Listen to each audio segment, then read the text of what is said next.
Today we hear from St. John in our Passion.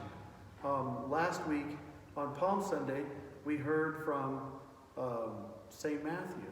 And they're very similar, really, and yet they're very different. Of course, all four of them have the Passion, all four of the Gospels.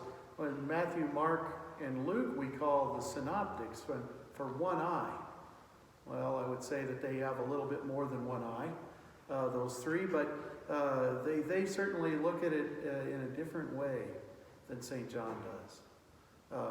For St. John, of course, Jesus is always in charge, but very much so for St. John. Obviously, the Pilate's part is much greater in St. John's Gospel.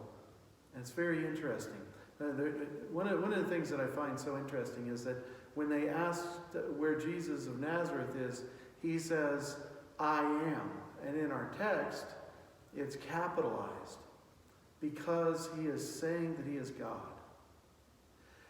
Then, when St. Peter is confronted and accused of being in cahoots with this criminal, he says, "I am not." He denies God. And very interesting that St. John has him just as that straight not to God not. It's a very interesting thing that he does there. We can see Pilate getting angry with the Jewish leaders. Why do they want me to kill this guy? What is it that he's done? He's not too happy with Jesus, but he doesn't understand why people would want to kill him so much.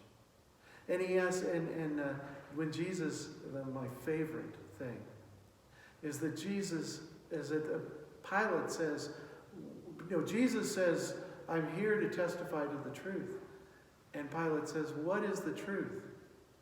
And it sounds like Jesus doesn't answer, but he answers with his presence. He stands before him, the personification of truth. And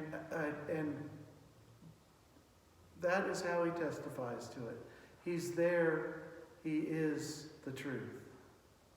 And then, of course, upon the cross, he tells his mother that the beloved disciple is her son. And then he tells the beloved disciple, "This is your mother."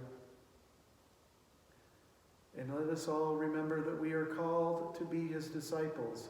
And he loves us all, so each and every one of us is his beloved disciple. And he gave us his mother.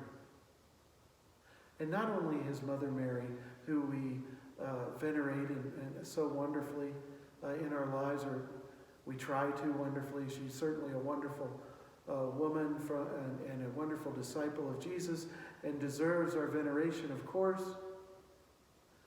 But he wants us then to love everyone. He gives us everyone. He gives Mary, his mother, to everyone. And he gives us, as his good disciple, everyone to take care of. And so let us give thanks on this beautiful day that our Lord Jesus Christ, even though we're not worthy of it, wants us to be his good, beloved disciple.